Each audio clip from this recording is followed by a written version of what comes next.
अच्छा जी, आज हमने करना है the values of trigonometric functions of acute angles 45, 30 and 60। हमारे पास जो ट्रिग्नोमेट्रिक फंक्शंस आए थे, sine theta, cos theta, tangent theta, secant, cosecant, cotangent, उन सब की वैल्यूज अक्यूट एंगल्स जो 90 से छोटे एंगल होते हैं उन एंगल को अक्यूट एंगल कहते हैं। 90 से छोटा एंगल कौन सा है? मतलब जो रेगुलर है, 30 है, 45 और 60 है। तो इन एंगल्स पे हम ये फंक्शन फाइंड करेंगे क्या आते हैं, इन फंक्शंस की वैल्यू क्या होगी। साइन कॉस की वैल्यू क्या होगी, साइन की, कॉस की, सीकेंट सीकेंट सारी वैल्यूज ना क्या आती हैं, तो वो हम चेक करते हैं। अब कहते हैं केस वन है हमारे पास, कंसिडर कर लेते हैं right triangle A B C D. ये कोई आपके पास राइट एंगल ट्राइंगल है with M angle C is equal to 90। इसको कहते हैं मेजरमेंट एंगल। तो मेजरमेंट एंगल सी जो है this is 90। A B C are as shown in the figure on right hand side. तो ये उसके ए बी सी जो है उसकी साइड्स हैं। अब इसके मुताबिक क्या कहते हैं, हम केस वन कंसिडर कर लेते हैं कि हमारे पास जो एक एंगल है उसने कहा एंगल जो है ए 45 है, ये एंगल 45 है, ये एंगल 90 है। हमने राइट एंगल ट्राइंगल कही ना, ये 90 है। तो ये एंगल क्या होगा, sum of three angles of a triangle is 180। तो इनको ऐड कर दें, 180 में से माइनस कर दें तो एग्जैक्ट ये बन जाता है 135, और दोबारा माइनस करेंगे तो आंसर 45। तो आपके पास ये जो रिमेनिंग एंगल था बी, ये भी 45। ओके, अब 45 अगर एंगल है, इस ट्राइंगल को हम कहते हैं triangle A B C is right आइसोस्केल एंगल, एसोलेस कह देते हैं, isosceles angle, isosceles triangle, right isosceles triangle. मतलब इसमें दो एंगल जो हैं वो इक्वल हैं, इसकी वजह एक 90 का है, एक 90 का है, और दो जो हैं वो इक्वल हैं। या जब एंगल इक्वल होते हैं तो वो साइड्स भी इक्वल होती है, तो इट मीन ए और बी ये भी इक्वल होंगे। ठीक है जी। अब इसके मुताबिक देखना है हमने, as values of trigonometric functions depend only on the angle and not on the size of the triangle।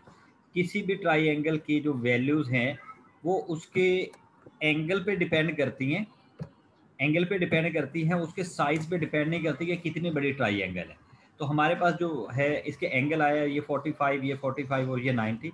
इनके मुताबिक देखिएगा, हम कहते हैं जब हमारे पास दोनों एंगल 45 के हैं तो उनकी अपोजिट साइड भी इक्वल होंगी, तो फिर ए और बी भी इक्वल है। We can take A B is equal to 1। हमने कहते हैं इन दोनों को 1 कंसिडर कर लिया, या कुछ भी कह लें, ए इक्वल टू बी कह लें, इसने 1 कह दिया, हम भी 1 कंसिडर करके चले जाते हैं। अगर ये 1 है तो पाइथागोरस थ्योरम यूज करें, इस ट्राइंगल के लिए पाइथागोरस थ्योरम यूज करें। तो पाइथागोरस थ्योरम क्या था, C square is equal to A square plus B square. अगर मैं इसे वर्डिंग में लिखूं तो ये था हाइपार्टनस का स्केयर, मैं एच लिख देता हूं, एच वाई पी होता है, हाइपार्टनस स्केयर इज इक्वल टू, मैं यहाँ पे बेस के लिए बी लिख रहा हूँ, बी स्केयर प्लस परपेंडिकुलर के लिए पी लिख देता हूँ, पी स्केयर।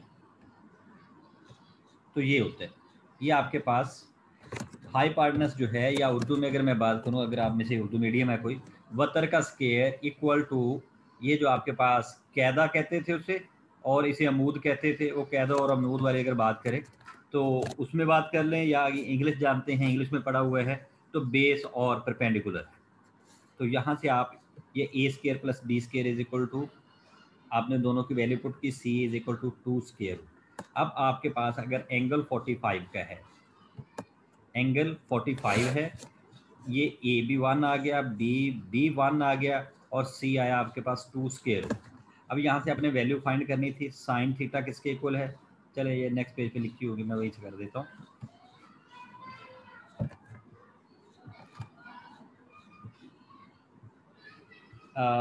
चले ये सारी लिखी हुई है, साइन 45 किसके इक्वल आ जाएगा, ए ओवर सी के, या वहीं से बता देता हूँ ज़्यादा बेहतर रहेगा। यहाँ से sine theta is equal to, sine अब थीटा की जगह पे हमारे पास क्या आ गया, एंगल है 45, sine 45 is equal to perpendicular over hypotenuse, तो 1/2 स्क्वायर रूट। कॉस थीटा किसके इक्वल आ जाएगा? अब थीटा की जगह पर फिर एंगल आपका 45, कॉस 45 वो होता है base over hypotenuse is equal to 1/2 square root. Tangent किसके इक्वल होता है? Tangent 45 is equal to perpendicular over base, that is equal to 1/1। तो आंसर इज 1। तो आपके पास 45 पे साइन कॉस दोनों की वैल्यू सेम, और टेंजेंट की वैल्यू क्या है? टेंजेंट 45 पे वैल्यू क्या आ गई? 1। तो आपके पास ये दोनों वैल्यू सेम हैं और ये बात। अब इनके इनवर्स क्या है, मीन रेसिप्रोकल क्या है? साइन का क्या होता है? कोसिकेंड, CSC लिख देते हैं उसे। कोसिकेंड उलट कर दें, कोसिकेंड 45 किसके इक्वल आ जाएगा? 2 स्क्वायर रूट के।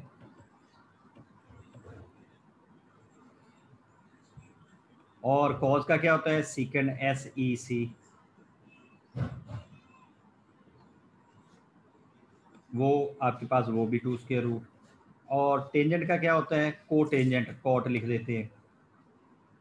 तो कॉट 45 एंगल वही है, वो भी इज इक्वल टू 1। तो ये हमारे पास 45 पे तीनों वैल्यूज आ गए जी। फर्दर देखते हैं, ये थी 45 के लिए। अब अगर हमारे पास ट्राइंगल जो है, एंगल हम 30 का ले लेते हैं। हमारे पास ये जो फिगर दी हुई है, अगर ये एंगल हमने 30 का लिया, तो इसकी लेंथ हमारे पास अगर 1 है, तो इसका ये जो हाइपोटेनस है ये डबल होगा इस लेंथ से। तो 1 ये 2 बना, और ये पाइथागोरस थ्योरम यूज करें तो b is equal to 3 square root. तो ये हमारे पास आ गया 3 स्क्वायर रूट। अब इसके मुताबिक आपने अगली वैल्यूज लिखनी है, फिर सेम उसी तरह जैसे पहले किया है।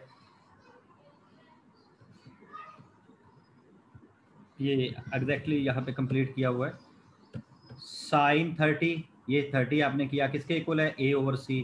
ए क्या है? 1, C क्या है? 2। तो साइन 30 आ गया 1/2 के। कॉस 30 किसके आ जाएगा? B/C। B किसके इक्वल है? 3 स्क्वायर रूट। यहाँ पे ये 3 स्क्वायर रूट ओवर 2। तो टेंजेंट 30 किसके इक्वल होते हैं? परपेंडिकुलर ओवर बेस, तो 1/3 स्क्वायर रूट आ गया ये। तो अब इन्हीं के रेसिप्रोकल करने थे। रेसिप्रोकल में साइन का क्या है? Cosine, cosine 30 is equal to 1/sin 30, that is उलट कर दिया तो 1/2 का 2 आ गया हमारे पास। सीकंड का ये 1/cos 30, ये 3 स्क्वायर रूट बाई 2 था, ये 2/3 स्क्वायर रूट हो गया। और कॉट का 3 स्क्वायर रूट ऊपर चला गया, ये इज इक्वल में। अब यही ट्राइंगल अगर हम दूसरी तरह कर लें, अब यहाँ पे देखिए इसमें था, ये अगर 1 था तो ये 2 था। अब अगर हम उलट कर दें, इसको 1 कर दें, इसको 1 करें, ये 3 स्क्वायर रूट बनाना हो, तो हमारे पास अगर मैं इसको दूसरी शेप में उलट कर दूं, या इस ट्राइंगल को उठा के इस तरह बना दूं, ये ट्राइंगल इस तरह चली जाए कि ये हमारा जो B था वो सामने आ जाए, ये 60 बन जाए। B जहाँ पे 60 था वही तरह मैंने जैसे उसकी डायरेक्शन चेंज की है, तो हमारे पास ये जो टर्म ये 1 थी वो 3 स्क्वायर रूट आ जाएगी। देखिए नेक्स्ट किया हुआ केस 3 है हमारे पास। अगर एंगल हमारे पास कहते हैं जी, ये मेजरमेंट एंगल 60 दिया हुआ है, या π/3 कह लें, तो फिर आपके पास वो टर्म क्या आ जाएगी? ये ले, जैसे भी वो मैंने फिगर बनाई थी सेम उसी तरह। फिर ये आपका 1 हो गया, इसके अपोजिट ये 2 हो गया, ये जो हाइपोटेनस था ये 2 टाइम आ जाएगा। पाइथागोरस थ्योरम यूज करें तो ये a is equal to 3 square root, ये आप सॉल्व किया हुआ है, a is equal to 3 square root, ये टर्म आके अब इसमें रिवर्स आ गया। अब यहाँ पे क्या बना? ये साइन 60 किसके इक्वल है? A/C। ये फार्मूला सेम हमारा, a क्या है? 3 स्क्वायर रूट ओवर 2, ये आ गया। अब cos 60 क्या है? B/C। तो b क्या है? 1, और c 1/2 आ गया। और टेंजेंट 60 क्या है? 3 स्क्वायर रूट ओवर 1, तो 3 स्क्वायर रूट ओवर 1 लिखा, तो ये आपके पास वही टर्म बच गया। और यहाँ पे ये cos इसके उलट कर दिए, इन सारे टर्म्स को उलट कर दें, आपके वही आंसर आ जाएंगे। ठीक है जी। अब इसके कुछ एग्जांपल्स दी हुई हैं। कहते हैं ये बताएं क्या। कहते हैं जी हमारे पास ये जो टर्म दी है, find the values of all the trigonometric functions of, अगर एंगल आपको 420 दिया हो, -7 पाई/4 और 19 पाई/3, तो फिर इनके साइन कॉस सबकी वैल्यू बताएं क्या हो। अब देखिए आपके पास we know that theta plus 2k pi is equal to theta, मतलब कहने का उसका ये है कि आपके पास यहां से यहां तक होता है पाई, यहाँ से आप मूव करके ये वापस यहाँ पे चले जाते हैं तो ये हो जाता है 2 पाई। उस 2 पाई को हम कहते हैं 360 इज इक्वल टू 360। तो अगर कहता है एक चक्कर पूरा हो जाए तो 360 आ जाता है। तो एंगल आपका उसी से, यहाँ पे देखिए लिखा हुआ था 420, तो 60 प्लस 360 आप ऐड करें तो आपके पास आंसर 420 बन जाता है। तो इट मीन ये चक्कर पूरा करने के बाद एंगल आपका दोबारा जहाँ पे भी गया है वो यहाँ पे आया, उसने ये 60 बना दिया। एक्चुअली आपके जो रोटेशन थी वो यहाँ से शुरू होके ये दोबारा यहाँ से मूव करवा देता हूँ, यहाँ तक गई। तो इस पूरे सर्कल के बाद तो आप फिर जीरो पे आ गए। तो इट मीन ये 360 का कोई इफेक्ट ना हुआ, आपके पास एंगल बचा 60। अब अगर एंगल 60 है तो 60 के लिए हमने ये सारी वैल्यूज लिखी हैं, ये 6 की 6 यहाँ पे देखिएगा, ये 6 वैल्यू हमने 60 के लिए लिखी है, साइन 60, कॉस 60, टेंजेंट 60। तो वो सारी वैल्यूज हमारी यहाँ पे 60 के लिए आ गई। ये आपका आंसर है, यही क्वेश्चन था सारा जो ऊपर किया वही क्वेश्चन। अब यहाँ पे क्या है, -7 पाई/4। अब पाई आपके पास किसके इक्वल है, 180 के। अब उसे आप डिवाइड कर दें, या जैसे यहाँ पे देख ले इसने कैसे सॉल्व किया हुआ है, उसी तरीके से इसको सॉल्व कर देते हैं। कहते जी अगर मैं इसको पाई/4 और यहाँ पे -1 और 2 पाई लिखूँ, इसे सॉल्व करके देखें क्या ये -7 पाई/4 आता है। ये आपने सिंप्लीफाई करने का तरीके सीखने हैं। और पाई/4 किसके इक्वल था, 45 के। साइन पाई/4 45 के। तो अब 45 पे क्या वैल्यूज आई थी, अब आपके पास एक्चुअली ये एंगल बन गया 45। अब इसको आप सॉल्व करके देख लें, अगर किसी को डाउट गुजरे तो आपके पास टर्म थी पाई/4 -2 पाई। तो एलसीएम क्या आ जाएगा, 4, ये पाई -8 पाई। तो माइनस कर दे तो आंसर फिर आपके पास इज इक्वल टू -7 पाई/4। तो आपका जो क्वेश्चन है ये एक रोटेशन एंटी क्लॉकवाइज, हमने पहले क्लॉकवाइज लिया है और एंटी क्लॉकवाइज लिया, अब क्लॉकवाइज ले लिया। मीन आपके पास रोटेशन जो है वो यहाँ से इस साइड से शुरू होके ऐसे गई, ठीक है। और बाकी नेगेटिव की वजह से बात कर रहा हूँ, और दोबारा जो है वो 145 माइनस में रही है। 2 पाई नेगेटिव से 45 कम होगी, तो इसमें रोटेशन आपकी कंप्लीट नहीं। मैं थोड़ा सा रेज कर देता हूँ, ओके सारा रेज हो जाता है इससे। तो यहाँ पे आपके पास जो है एक्चुअली आपका जो क्वेश्चन था वो नेगेटिव में ऐसे गया और यहाँ तक आया। तो आपके पास ये टर्म कितनी बच गई, ये 2 पाई में से आपने 45 माइनस कर दिया कि वो 45 है। तो अब 45 पे हम चारों वैल्यूज फाइंड करके आए हैं, वो सेम उसी तरह चारों वैल्यूज आ गए। अब नेक्स्ट क्वेश्चन में है थर्ड जो दिया हुआ था,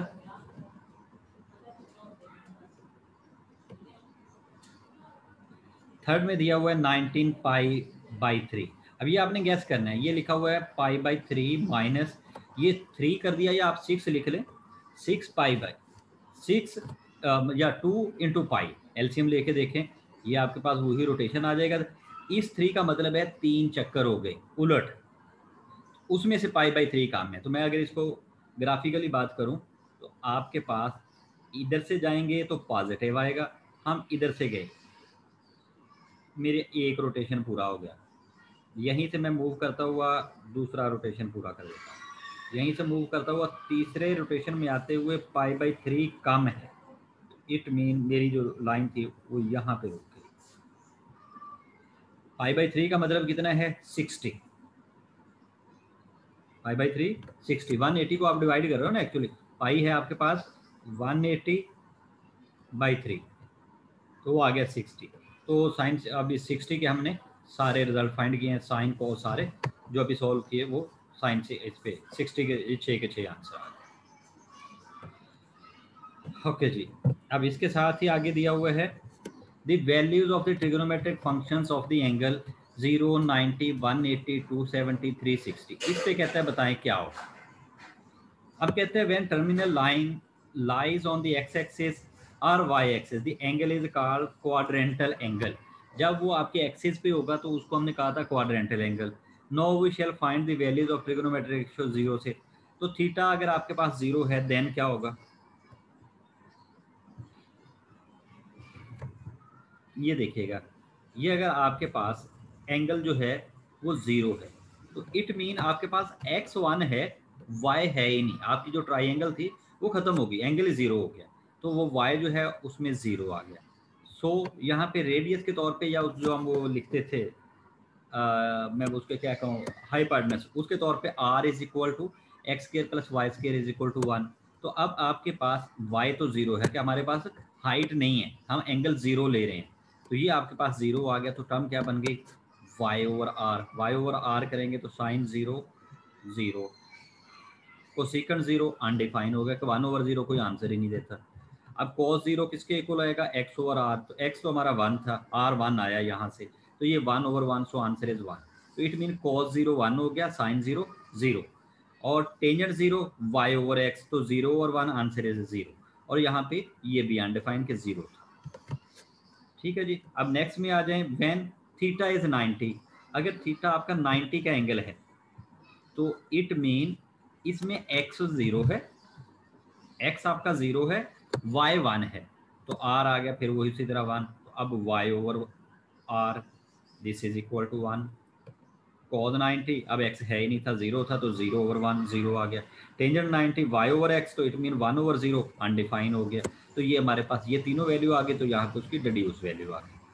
cos 90 0 है, तो कोसेकंड जो सीकंड 90 है वो अनडिफाइन होगा उलट करने की वजह से। तो ये हमारे पास 6 आंसर आ गए। अब कहते हैं अगर एंगल हमारे पास 180 हो, अगर ये इस तरह बन जाए तो इट मीन क्या आ गया, आप माइनस पे चले गए, आप माइनस पे चले गए। माइनस में क्या है, एक्स आपका -1 हो गया, वाई वही सेम 0, तो वापस आ जाए। जैसे अभी ये क्वेश्चन किया है यही आ जाएगा, जो अभी सॉल्व किया सिर्फ नेगेटिव का फर्क आएगा। आर आपका x square plus y square is equal to 1 बन जाएगा। Sine 180 y over R, y आपका 0 था तो 0 ओवर 1, सो आंसर है 0। कॉज 180 एक्स ओवर आर, ये इक्वल है यहाँ पे -1 ओवर 1 आंसर, सो 1 बच गया। और tangent 180 y over x, y आपका 0, x -1 है, सो आंसर इज 0। इसी तरह इसके रेसिप्रोकल। अगर आप कहते हैं जी नेक एंगल 270 है तो इट मीन आपका एंगल नीचे चला गया, अब y नेगेटिव हो गया, y आपका -1 आ गया, x 0 है, तो फिर आपके पास ये 6 वैल्यू आ गई सेम इसी तरह। और से इसी तरह 360 वो जस्ट जैसे आपका 0 आया था वही आ जाए। यहाँ पे ये देखिए उसने 360 का दिया हुआ है, इसको उसी रोटेशन वाले चक्कर में लेके जाएं, थीटा प्लस 2 के पाई, तो ये क्या है 0 प्लस 1 360, तो 360 अभी हमने कहा है कि 360 कोई इफेक्ट नहीं करता, बाकी आपके पास ये 0 बच गया, तो 0 का अभी हमने एंगल फाइंड किया है, 0 के 6 के 6 फाइंड करके आए हैं, वही क्वेश्चन आपका सारा।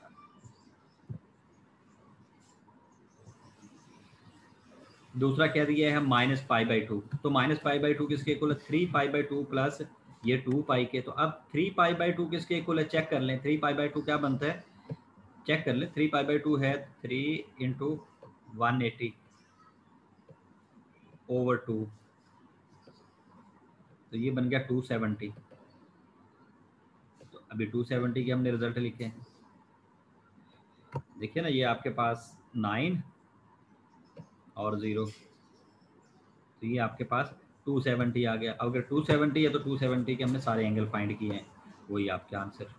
अब थर्ड दिया हुआ था, थर्ड दिया है 5π, तो 5π किसके इक्वल है, इसको पाई प्लस 2 इंटू 2π लिख दें, तो ये आपके पास 4π, ये आपके वो रोटेशन में आ गया 360 वाला मामला, तो एंगल क्या बचा पाई, तो पाई के लिए हमने ये सॉल्व किया है, यही आंसर है जी। एक्सरसाइज है इसकी, आसान सी एक्सरसाइज है, पेपर में आता है इसमें से क्वेश्चन, एमसीक्यूज में ज़रूर आएगा। आपको कहते हैं वेरीफाई द फॉलोइंग। अब आपको वैल्यूज याद होनी चाहिए, हर जगह पे आप फाइंड नहीं कर सकेंगे। पहला क्वेश्चन है साइन 60 कॉस 30। साइन 60 किसके इक्वल था? 3√2। यहाँ पे देखिएगा उलट ना हो जाए, ये चेक कर लेते हैं। अभी हम लिख के आए हैं ना, मैं एग्जैक्टली वहीं से देख लेता हूँ एक दफ़ा। साइन 60 किसके इक्वल था? सॉरी,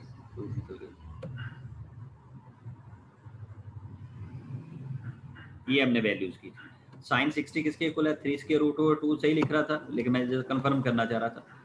और साइन 60 3√2, तो आ जाए उसी क्वेश्चन में वापस।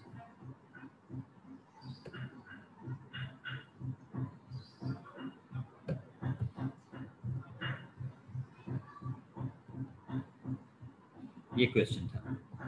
तो साइन 60 किसके इक्वल? 3√2। अब कॉस भी इसी के, कॉस 30 भी इसी के इक्वल है, /2 माइनस कॉस 60 किसके इक्वल होगा? 1/2 के, और साइन 30 भी 1/2 के।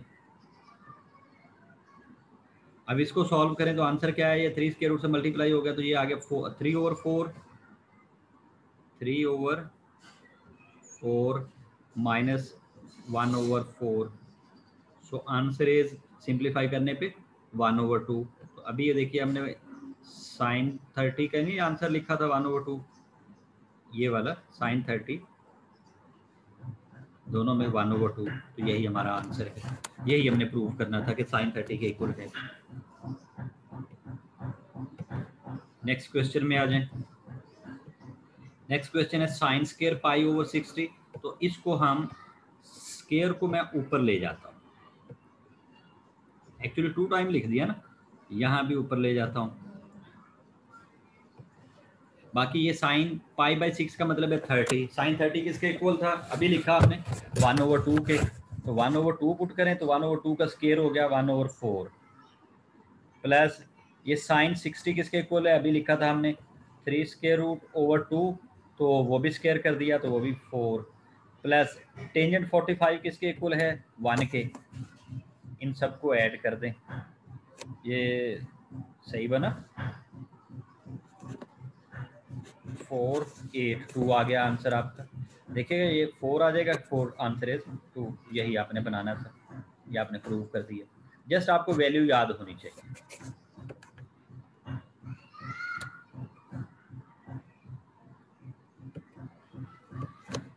ओके जी, इसके बाद नेक्स्ट क्वेश्चन है 2 साइन 45 किसके इक्वल होते हैं? अभी हमने लिखा था 2 × 1/2 स्क्वायर रूट। अभी ये वैल्यू लिख के आए हैं, तो आपने याद रखनी है ये 1/2 और 45 जो है, यहाँ पे साइन है, यहाँ पे कोसाइन है, ये कोसेकेंड है, तो ये उसी का उलट है, तो ये 2 स्क्वायर रूट ऊपर चला गया। अब देखिए दोनों टर्म एक जैसी हैं, तो यहाँ से क्या आ जाएगा आपके पास? 2 स्क्वायर रूट ऊपर बचा, प्लस ये 1/2 स्क्वायर रूट नीचे आ गया। ये वैल्यू,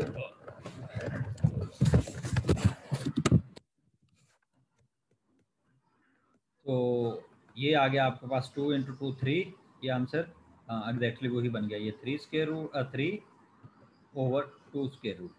एक्चुअली ये एलसीएम आया 2 स्क्वायर रूट, और यहाँ पे 1 था, जब ये इससे मल्टीप्लाई हुआ तो 2 + 1, 3 स्क्वायर रूट ओवर 2, ये आपका आंसर है। और नेक्स्ट उसने दिया है 4th वन, साइन स्क्वायर π/6। ये कहता है सबकी रेशियो इस तरह की बनती है, तो वैल्यू पुट कर दें, एग्जैक्टली यही आ जाएगा। सिर्फ वैल्यू पुट करनी है, nothing else. Evaluate the following, value put करें सबकी। ये सारी एक्सरसाइज में हमने सिर्फ वैल्यू सब्स्टिट्यूट करनी है, वही हमारे आंसर्स हैं। यहाँ पे क्या लिखा है? Verify the following when theta is 30 and 45। अब यहाँ पे मैं चले पहला कर देता हूँ। यहाँ पे अगर मैं 30 लेता हूँ, तो ये साइन क्या बन जाएगा मेरे पास? साइन 60। अगर 30 लिया, 2 से मल्टीप्लाई हुआ तो साइन 60। साइन 60 किसके इक्वल था? 3 स्क्वायर रूट ओवर 2। अब आ जाए राइट साइड पे, यहाँ पे 2 साइन 30 किसके इक्वल है? 1/2 के। कॉस किसके इक्वल है? 3√2 के। तो हमारे पास ये टर्म कैंसिल हो गई, बाकी 3√2 बचा, यही उसका लेफ्ट साइड के था। तो ये चारों क्वेश्चन ऐसे ही, पांचों क्वेश्चन ऐसे, बल्कि इवन ये बाकी भी जो क्वेश्चन दिए हैं सेम यही हमने करने हैं, इसमें कोई नई चीज़ नहीं है। ये सारे एंगल वाले अभी हमने किए हैं, ठीक है जी। और इधर क्या दिया था जी भाई, यही हमारी एक्सरसाइज थी, ये कंप्लीट हो गई।